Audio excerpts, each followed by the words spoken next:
napapansin sa'yo.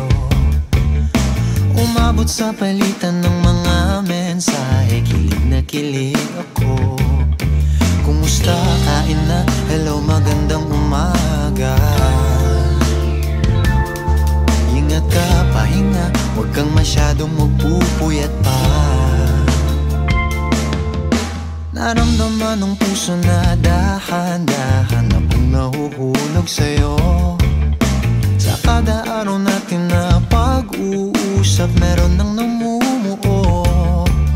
Ngunit di ko na alam kung anong patutunguhan.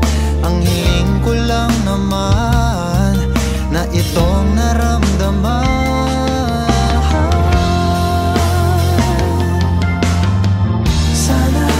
Sana naman ay mapagbigyan na at nang mapakinggan ang tibok ng puso kong sa'yo lang naramdaman ng tunay na kaligayahan.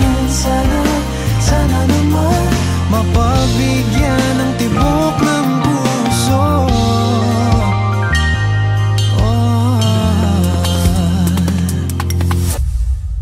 Ngunit biglang katahimikan, wala namang matandaan na nasabi baka sakaling ika'y aking nasaktan.